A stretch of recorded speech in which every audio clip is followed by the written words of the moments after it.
배나영의 보이스 플러스. 전에 황농문 교수님이나 미하이 칙센트 교수님이 쓴 몰입에 대한 글, 플로우에 대한 책을 굉장히 재미있게 읽은 경험이 있어요. 우리의 뇌의 역량을 최대치로 끌어올리는 방법이 궁금해서 이번에는 짐 퀵이 쓴 책을 가져왔습니다. 저자인 짐 퀵은 어릴 때 사고로 뇌에 손상을 입어서 대학교 때까지 책 한 권을 끝까지 읽기가 어려웠다고 해요. 그래서 학업을 포기해야 하나 고민하던 차에 또 한 번 머리를 다치는 사고가 일어납니다. 대체 나는 뭘 해도 안 되는 건가? 어떻게 하면 잘 배울 수 있을까? 이렇게 고민을 하던 짐 퀵은 배우는 방식을 파고들기 시작합니다. 그리고 지금에 이르러 말하죠. 우리 모두는 누구나 슈퍼히어로가 될 수 있다고요. 현재 짐 퀵은 세계적인 브레인 코치로 일을 하고 있어요. 세계 정상급의 CEO나 운동선수, 배우 같은 각계각층의 사람들의 잠재력을 끌어내는 일을 하고 있습니다. 이 책은 나의 한계를 넘는 방법에 대해서 고민하는 책이고요. 전체적으로 4부로 구성되어 있습니다. 1부에서는 짐 퀵의 스토리와 뇌의 신경 가소성, 그리고 망각 곡선에 대한 이야기를 하고요. 2부에서는 자신에 대한 편견을 없애고 낡은 마인드를 완전히 리셋하라는 마인드셋에 대해 이야기합니다. 3부에서는 몰입해야 할 이유, 나의 목표를 찾고 행동하게 만드는 습관을 설계하는 동기에 대해서 말합니다. 그리고 4부에서는 잠재력을 발휘해 지금의 나를 넘어서는 방법들, 기억력을 높이고 생각의 폭을 확장하는 방법에 대해 알려줍니다. 책이 꽤 볼륨이 있고 미국에서 출판된 책들이 되게 그렇듯이 예시가 다양해요. 그래서 각 파트에서 인상적인 부분만 골라서 빠르고 간단하게 요약해 볼게요. 구독과 좋아요, 알림 설정 감사드려요. 마지막 몰입. 내 안의 잠재력을 200% 끌어올리는 마인드셋. 짐 퀵 지음. 김미정 옮김. 비즈니스 북스. 제1부. 왜 우리는 스스로 평범하다고 생각할까? 짐 퀵은 유치원 때 의자에서 떨어지면서 머리를 크게 부딪혔어요. 그 후에 주의가 산만해지고 기억력도 떨어지고 학습에 어려움을 겪었습니다. 주위 사람들이 그에게 뇌가 고장난 아이라고 불렀대요. 우리가 보통 어떤 말을 듣고 나면 아무리 부인하려고 해도 그 말이 자기 자신한테 남잖아요. 너 요즘 살찐 것 같다라는 말을 들으면 사실이 아니더라도 왠지 그런가? 하면서 밥을 좀 덜 먹어야 할 것 같은 기분이 들고 너는 왜 이렇게 정리정돈을 못하니? 라는 말을 들으면 평소에 정리를 잘 하다가도 나는 참 정리를 못하는 사람인가 봐 이런 생각이 들잖아요. 짐 퀵은 어찌저찌 대학교에 들어갔는데 여전히 공부가 어려웠어요. 도서관에서 밥도 안 먹고 잠도 안 자고 어떻게든 해보려고 공부를 하다가 결국 탈진을 해서 기절을 하는 바람에 계단에서 굴러떨어져서 또 머리를 다쳤습니다. 이틀 만에 병원에서 깨어난 짐에게 간호사가 아인슈타인의 사진이 그려져 있는 머그컵을 가지고 들어왔대요. 그런데 그 사진 옆에는 아인슈타인이 한 말, 문제를 발생시킨 사고 수준으로는 문제의 해결책을 찾을 수 없다는 명언이 적혀 있었죠. 그때 짐 퀵은 생각을 한 단계 발전시킵니다. 열심히만 하면 되는 줄 알았더니 그게 아니었구나. 더 빠르게 학습할 수 있는 방법을 찾아야겠구나 하고요. 그리고 새로운 자기주도 학습을 시작한 지 2-달 만에 집중력이 향상되었고요. 평생 처음으로 무언가 정보를 읽고 이해할 수 있었다고 해요. 읽는 시간도 예전보다 몇 분의 1로 줄었습니다. 이때 그는 unlimiting, 사람의 뇌에는 한계가 없다는 걸 깨닫습니다.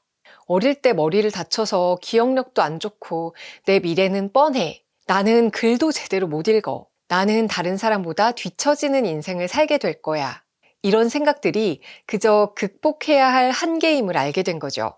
짐 퀵처럼 가능하다고 믿는 것 이상으로 발전하려면 3가지를 알고 실행하는 것이 핵심입니다. 마인드셋, 동기, 방법 이 3가지인데요. 1부에서는 짐 퀵이 자신의 이야기를 통해서 자신이 어떻게 발전했는지 알려주고요. 2부에서는 마인드셋, 3부에서는 동기, 4부에서는 방법에 대해 설명합니다. 우리에게 한계가 없다는 말은 뇌의 신경 가소성을 전제로 해요. 우리의 뇌가 가진 능력이 끊임없이 변화하고 확장할 수 있다는 뜻입니다. 책에서는 런던의 택시 운전사에 대한 이야기를 예시로 들었는데요. 런던에서 택시 운전사 면허를 따려면 2만 5천 개의 거리를 외우고 있어야 한대요. 연구 결과 런던의 택시 운전사들은 동년배보다 기억 중추가 더 컸고요. 택시를 운전한 기간이 길수록 해마가 더 컸다고 해요. 새로운 길을 끊임없이 배워야 하니까 새로운 신경 경로들이 뇌의 구조와 크기를 변화시킨 거죠. 뇌는 새로운 무언가를 배울 때마다 물리적으로 변화한다는 뜻입니다. 그리고 이런 뇌의 가소성을 촉진하는 가장 좋은 방법이 바로 독서라고 해요. 또 하나 재미있는 것은 소화관이 뇌의 기능에 대단히 큰 영향을 미친다고 해요. 실제로 연구를 했을 때 뇌와 장이 매우 유사한 방식으로 기능하는 것으로 보인다고 합니다. 그리고 1부 마지막에서 망각 곡선에 대해 설명하는데요. 인간은 1시간 내에 학습한 내용의 50%를 잊어버리고 24시간 이내에 평균 70%를 잊어버린다고 해요. 4부에서 암기 방법을 이야기할 때 다시 한번 이 망각 곡선에 대한 이야기가 나옵니다. 제2부 낡은 마인드를 완전히 리셋하라. 2부에서는 스스로 동기를 부여하라고 말합니다. 동기는 가지는 것이 아니라 부여하는 것이고요. 동기부여의 궁극적인 형태가 바로 몰입입니다. 2부에서 흥미로웠던 내용은 우리의 잠재력을 무시하는 7가지 거짓말이었어요. 거짓말 1. 지능은 타고나는 것이다. 지능 지수는 당신이 얼마나 똑똑한지가 아니라 어떻게 똑똑한지 알려줍니다. 지능 지수와 배우는 능력은 다르고 지능은 유동적이라는 거죠. 거짓말 2. 우리는 우리 뇌의 10%만 쓴다. 이 말 어릴 때 많이 들어보시지 않았어요? 뇌의 가능성은 무한한데 우리는 굉장히 적은 부분을 쓰고 있다는 예시로 이런 말을 많이 했었죠. 하지만 사실이 아닙니다. 우리의 뇌를 100% 활용할 수 있다면 어떻게 될까요? 우리는 무엇을 할 수 있을까요? 네, 정확히 바로 지금처럼 할 수 있을 겁니다. 뇌를 100% 사용하겠죠. 사람들 대부분이 걸을 때 근육을 사용하지만 누군가는 효율적으로 사용하고 누군가는 그렇지 못한 것과 비슷한 것 같아요. 우리는 뇌의 전부를 효율적으로 사용하는 방법을 배워야 하는 거죠. 거짓말 3. 실수가 곧 실패다. 인생에서 중요한 것은 남들과의 비교가 아니라 나 자신과의 비교죠. 실수로부터 배울 때 우리는 이전보다 나아질 수 있습니다. 실패는 없습니다. 다만 배움의 실패가 있을 뿐이죠. 거짓말 4. 아는 것이 힘이다.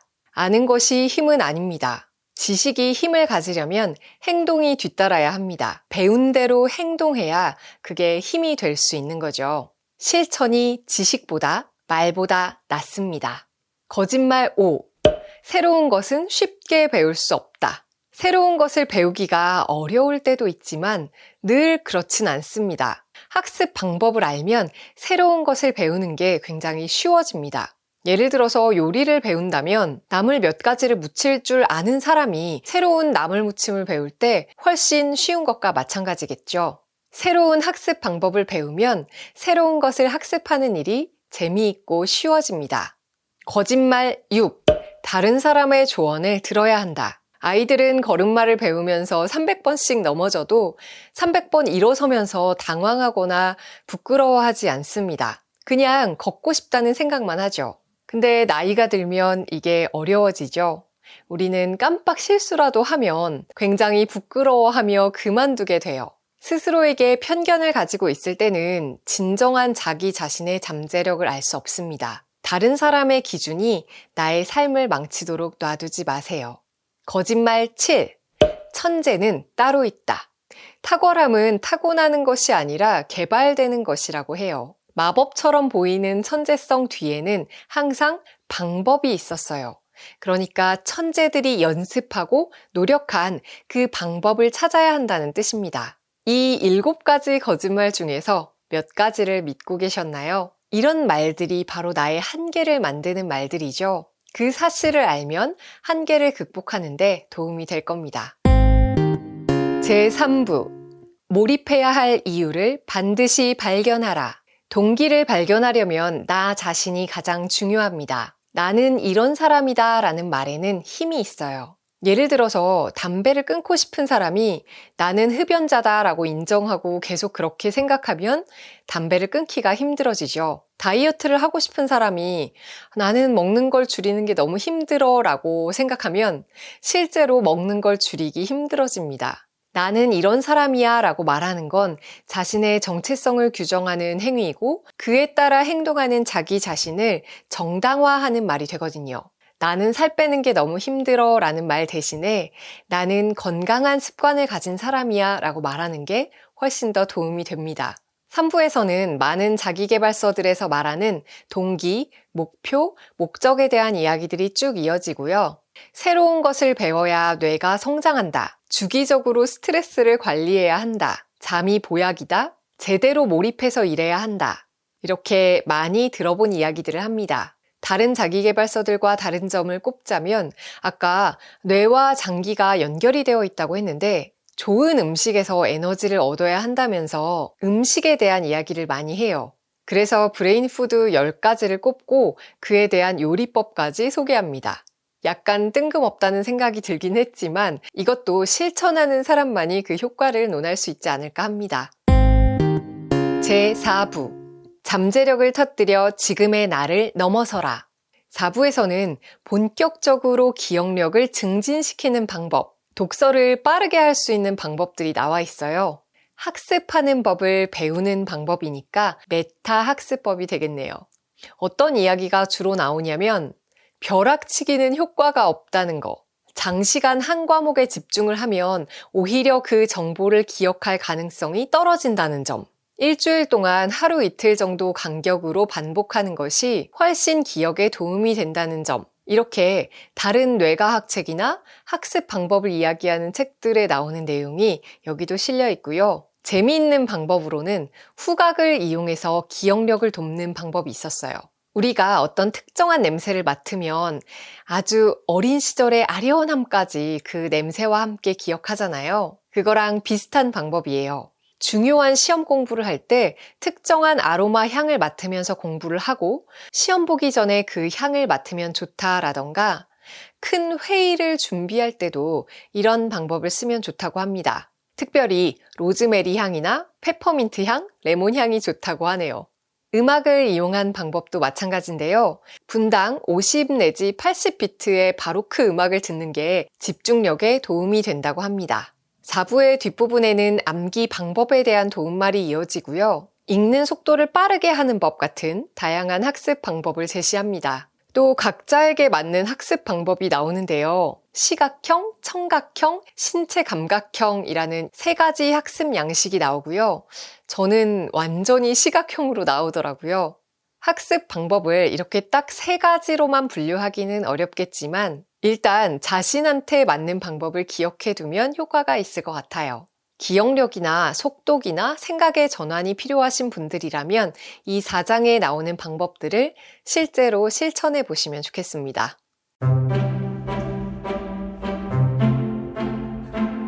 저는 요즘에 운동을 다니는데요. 가끔 힘에 부치는 동작을 하거나 잘 안 되는 스트레칭을 하려고 애쓸 때마다 이게 나의 한계인가? 라는 질문을 스스로에게 던져봐요.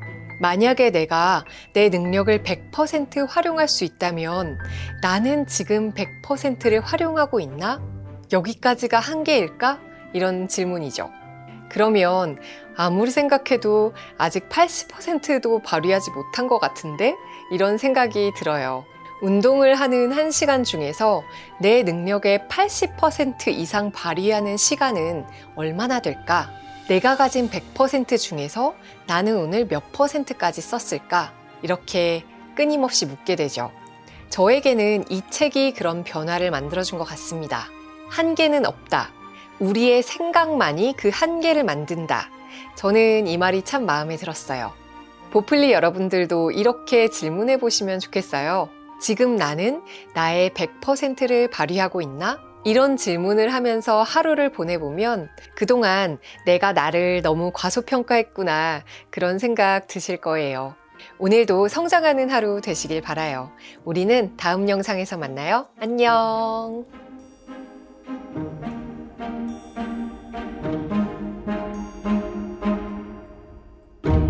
배나영의 보이스 플러스